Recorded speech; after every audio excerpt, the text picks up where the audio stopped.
Thank you for joining today's session. We will be getting started shortly. We do have a lot of folks signed up for today's session, and we want to give everyone a moment to log on and get connected so that we can dive into today's session. I do want to thank you all for joining us today. I'm Jasmine Garrett here with the New Jersey Economic Development Authority. Today's session is an informational overview on the New Jersey Economic Development Authority's clean energy products and initiatives.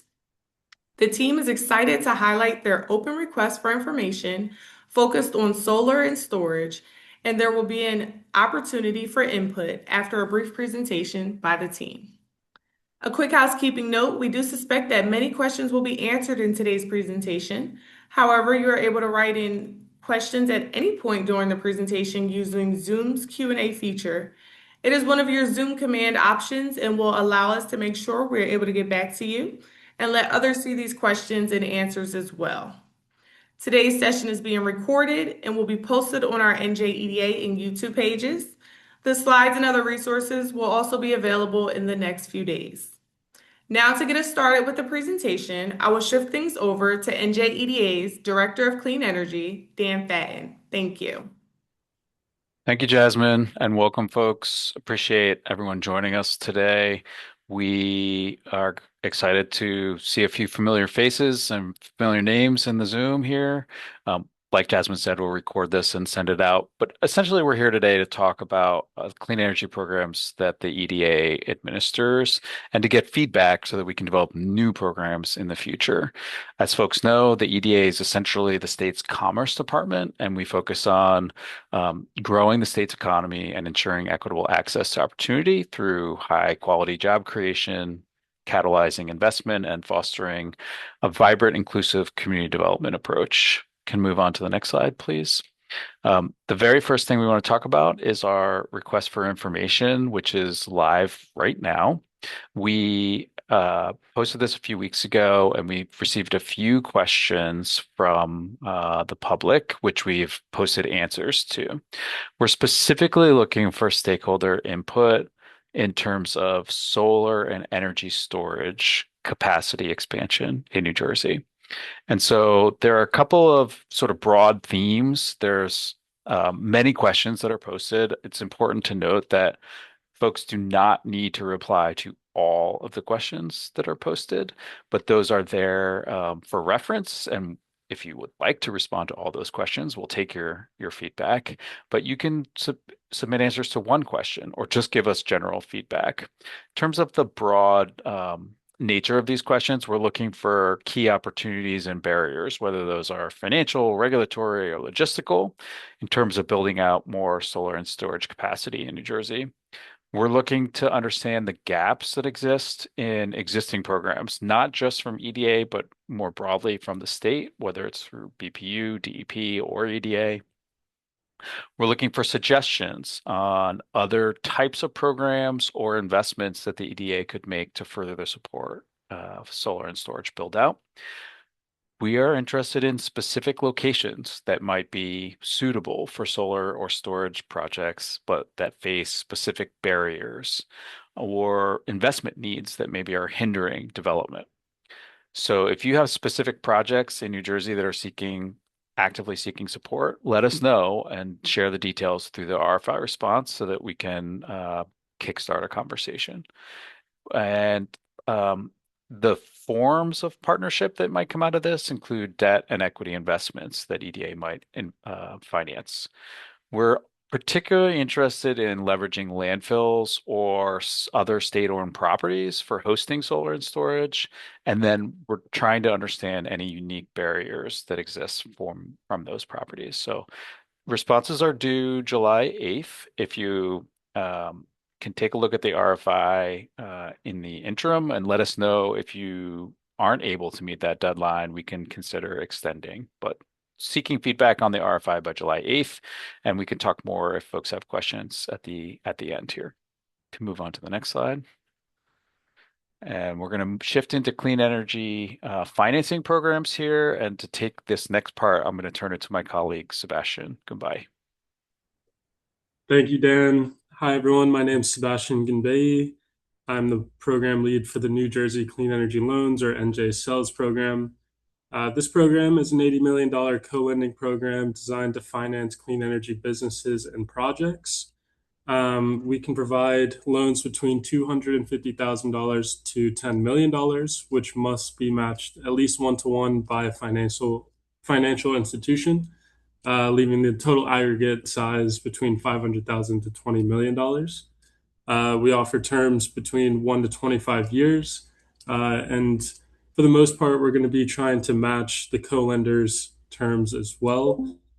This program does either working capital or project finance loans, which have slightly different eligibility requirements. But I guess what makes the program attractive is that on the NJEDA's loan, there's going to be a 4% interest rate reduction. And that's the base amount, but there are additional bonuses to further reduce that interest rate.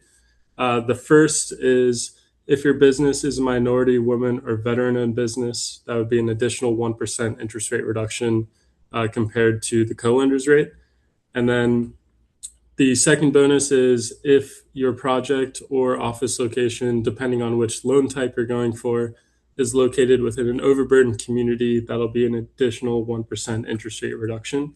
So you could be realizing anywhere between 4 to 6% below on the EDA's loan compared to the co-lender's rate.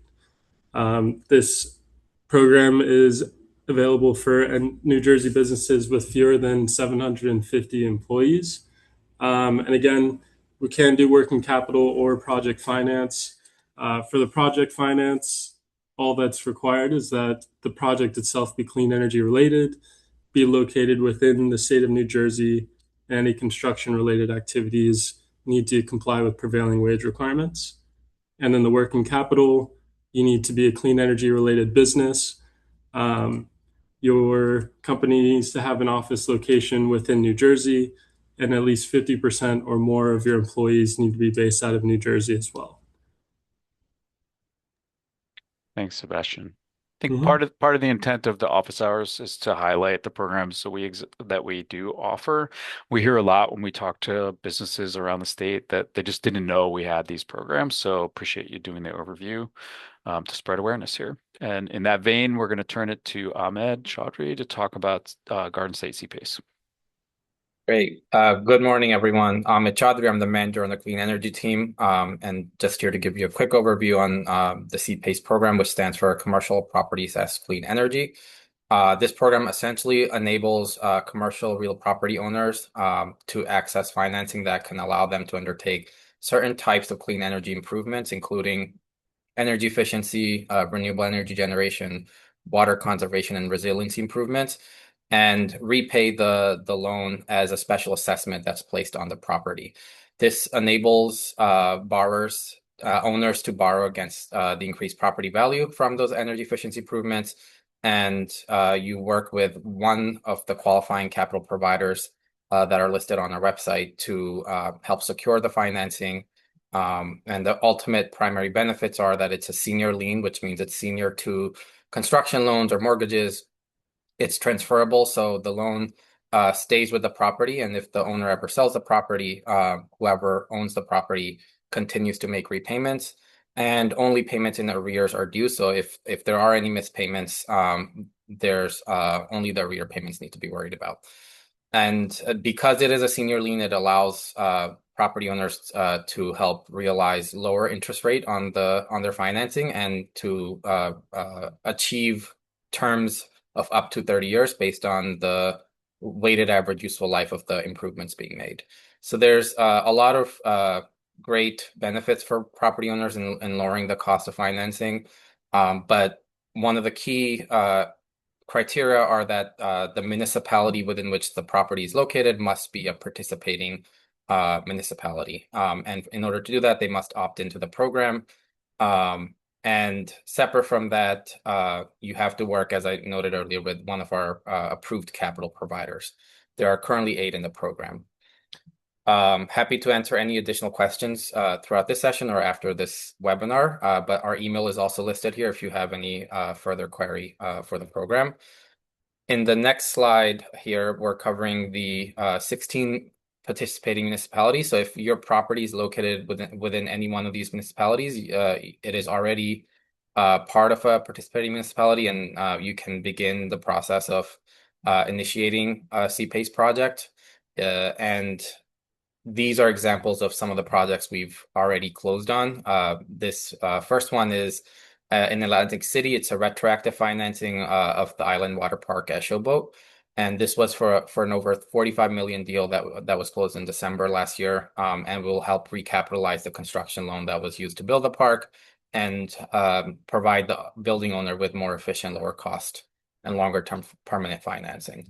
The other example we have here is the Perspective Lionsgate Film Studio. This is a new construction project. This just closed Friday last week and provides 101 million in financing through CPACE to support the development of production facilities on the 12-acre site, as well as integrates several different layers of clean energy improvements, including solar generation, energy efficiency, water conservation, and EV charging.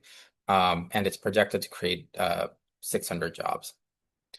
So that's CPACE. And next, I will turn it over to my colleague, Andy Garcia, who's going to talk about retrofit NJ. Hey, good afternoon, everyone. My name is Andy Garcia. I'm here to discuss Retrofit NJ, which is a building decarbonization program for multi-pronged retrofits.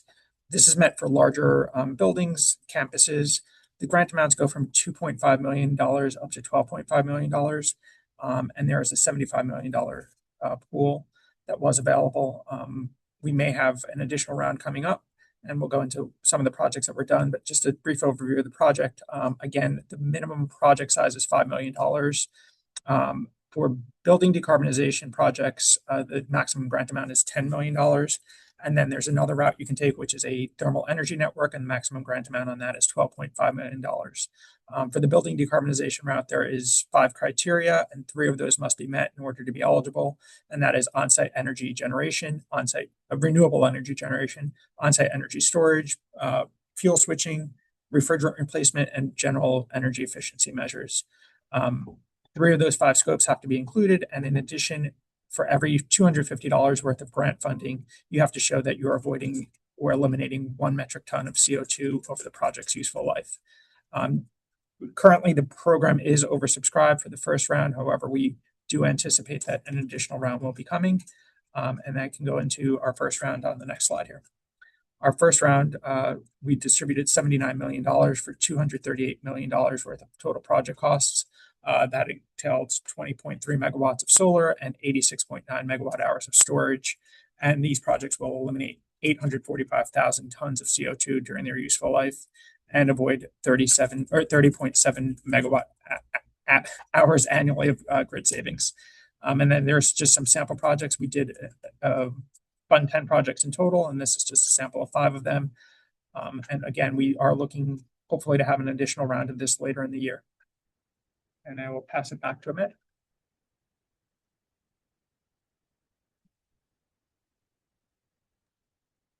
Ahmed, you want to talk about the Leo 15? Yeah, sorry, my unmute button I couldn't locate. Yeah, so one of the other really great resources that New Jersey is offering and has successfully launched is the Leo 15 Offshore Research Station. This was an over $2.5 million investment from the NJEDA that helped both Stockton and Rutgers universities in upgrading their vessel infrastructure and marine field stations. And on May 2 this year, we successfully deployed a buoy that will provide a whole suite of different oceanographic, meteorological, and other types of sensor data. It's really a one-of-a-kind resource in the country, and will give great opportunity for students and researchers, entrepreneurs to test technologies in deep water conditions. So it's in the coming days and weeks, there will be a sign-up form available if you're interested in utilizing this facility, but it can support both clean energy research as well as research across other areas, including coastal innovation and ocean economy industries. Next, I will turn it back to Dan. So here's an overview of our team. I think you can see a bunch of us are on the call today. We are interested and available to talk to folks. If you have interest in one of the programs that we've highlighted today, or you want to talk just more broadly about your work and how it relates to clean energy, we're available. On the next slide, I think you can see our contact information. And so our website is available with details on each of the programs we talked about today. We take general inquiries through our clean energy inbox, and we monitor that and try to get back to folks within 1 to 2 business days. You can reach out directly to me, and I will do my best as well to respond in 1 to 2 days. We do have a newsletter sign up form, so we send periodic email blasts that highlight things like the RFI. And so if you're not already subscribed, I think most of you who are here today are on the list or will be added to the list because you've registered to sign up today, but you can also scan that QR code and sign up directly. And so now I think on the next slide, we're just going to leave some time here for folks who maybe have questions or comments based on what we've presented. And so we'll open it up for comments. I'm not sure if anybody has submitted a question through the Q&A tool.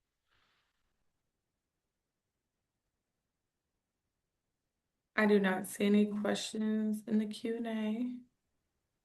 If you have any questions, please feel free to raise your hand.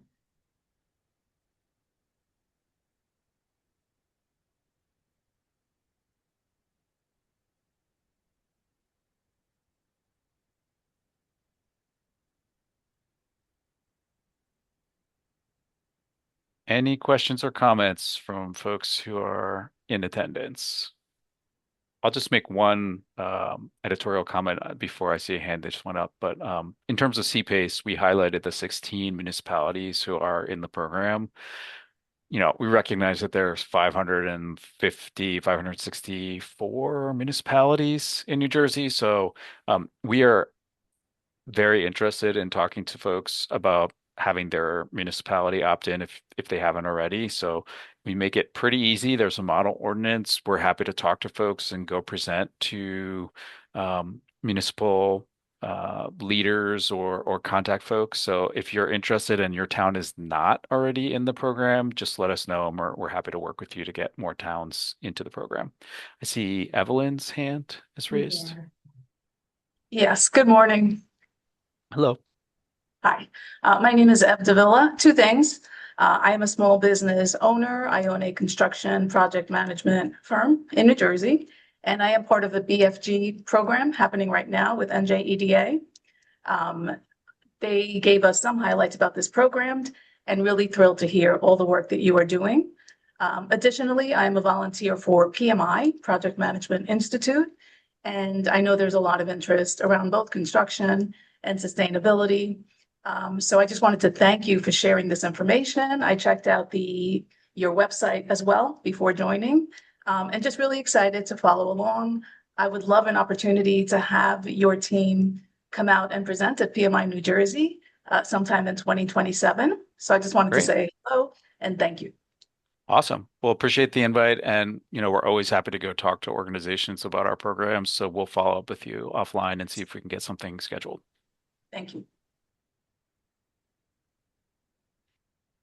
Well, that was a very nice comment. Any other comments or questions?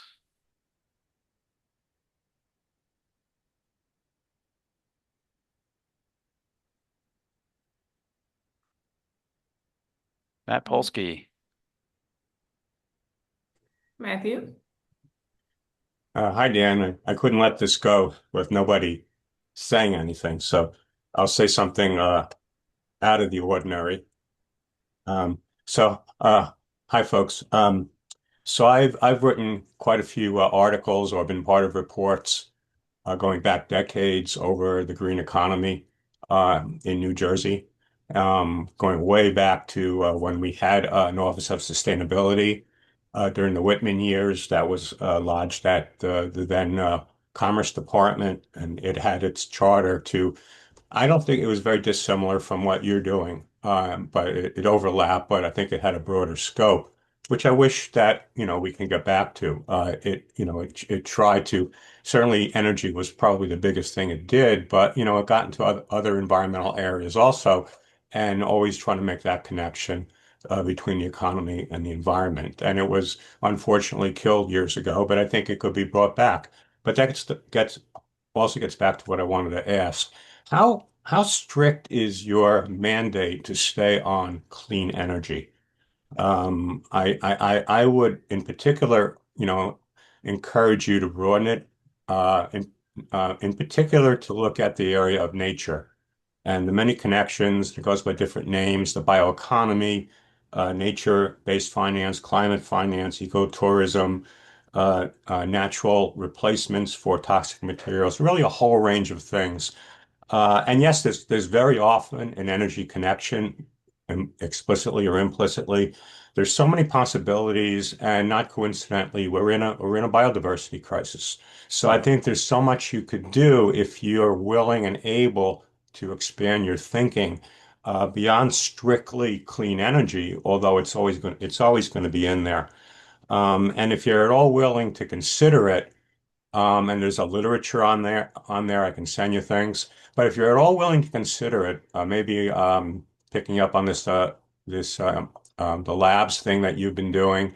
The New Jersey School of Conservation is facing total annihilation, and it's fighting for its budget. And I think there's a natural connection between using a school of conservation and also adding in a nature-oriented business sector, and seeing what the possibilities there might be if you could help save that school. Through the work that you do. So let me end by saying I so admire the things that you are doing. This is all said from a complementary perspective, but looking at things from the past that we've tried and I think we're prematurely killed, and where the world is going and what we badly need to do is to use offices like yours to take it up a few more levels and set a model for really the rest of the country. I think I'll stop now. Thanks, Matt. Well, I appreciate the comment and agree with the premise. I think just a couple of reactions. One is a lot of times it depends on the funding source, what we're able to do. It's not as much that we aren't interested in biodiversity or want to do something, but for example, in the cells program, it's federally funded. There's like very strict definitions that we try to stick to.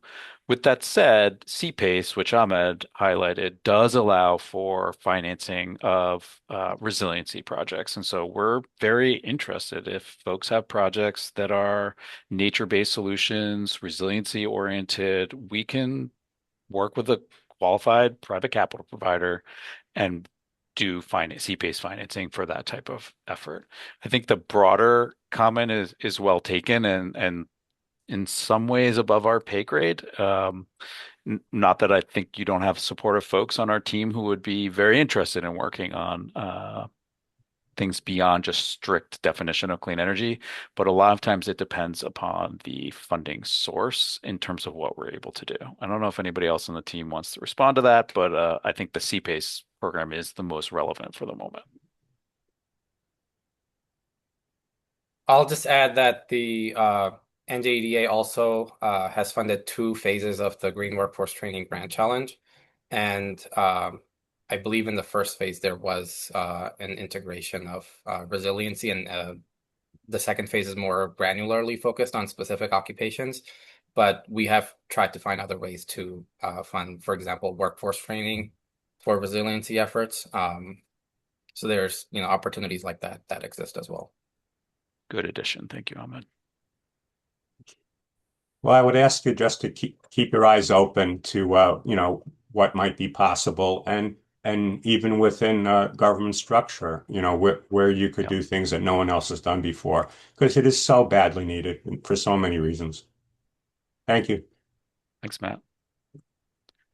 Other questions or comments?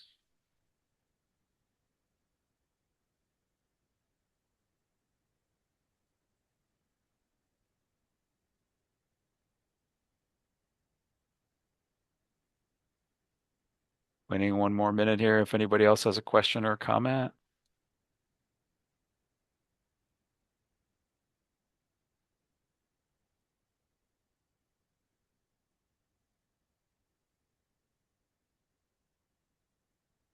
Last call.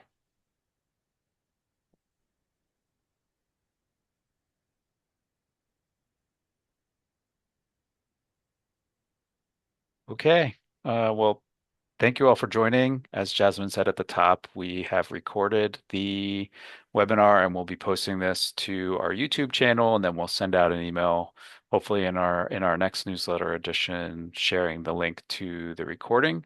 But the invitation is open. If you have additional questions in the future, you can reach out to the Clean Energy inbox or you can email me directly.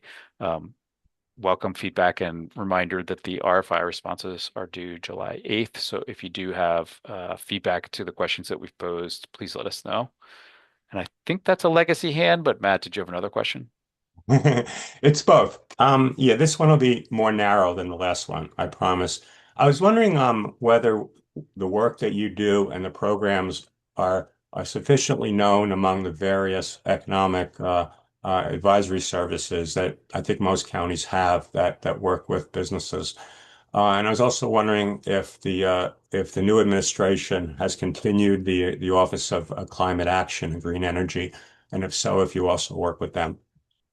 So the first question about engagement with the local economic development authority, point people is yes. Last year we did a little roadshow and not just the clean energy team, but the broader economic transformation team went out and met with several of the county representatives to talk through all of our programs and how they might be relevant for that particular county. I think we made it through about half the counties, and the goal was to get to the rest this calendar year. Um, we have a pretty good working relationship with folks at the county level, and we're making referrals to each other on a fairly regular basis. So that's good news. To your second question, the honest answer is I don't know. We have not heard about an appointment to the Office of Climate Action and Green Economy, but it's possible that the governor's office is working on that.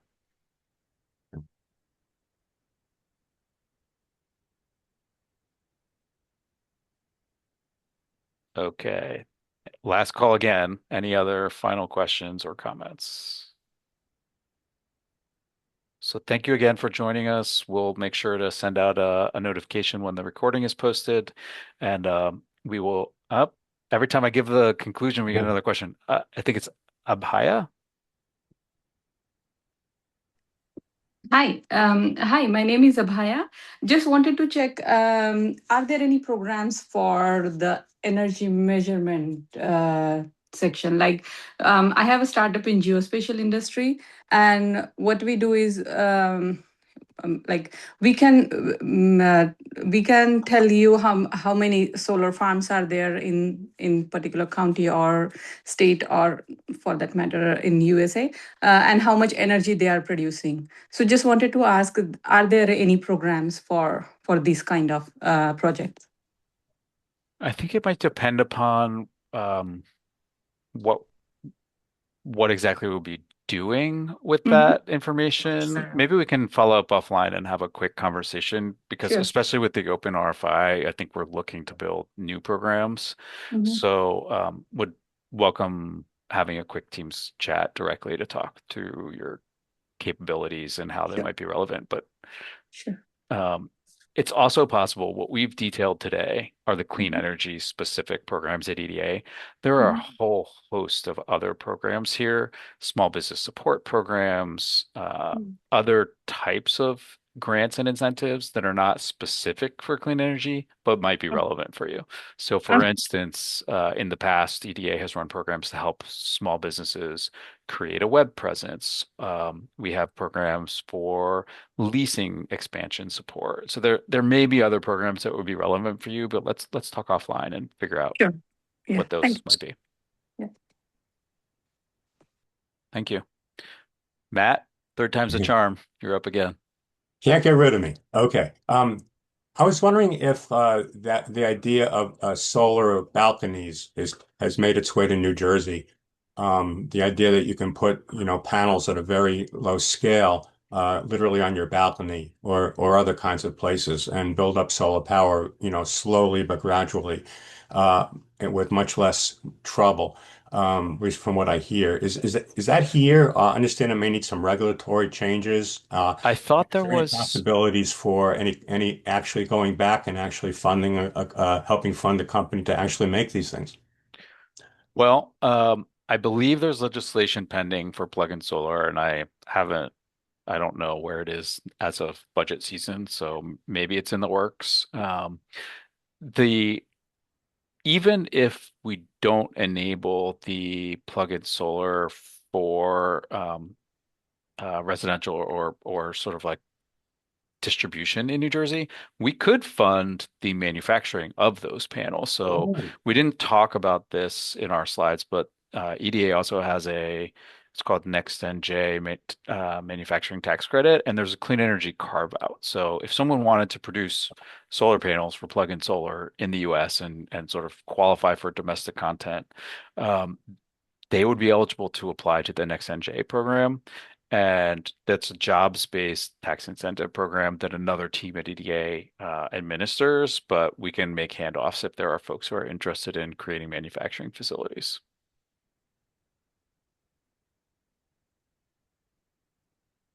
And, I think could also be eligible for CPACE or cells, depending upon the exact approach.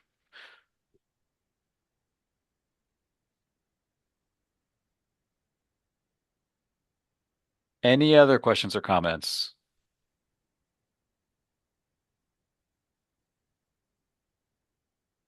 Okay, I'm going to go forward again with our conclusion. No more hands. Thank you again for joining us this afternoon. Really appreciate you taking the time to learn more about EDA's clean energy programs. And like I said, we'll encourage folks to reach out directly if you have questions that we didn't get to address. I think we have a couple of opportunities for direct conversations coming out of this session, and RFI responses are encouraged by July 8th. So thank you again for your time and have a good week.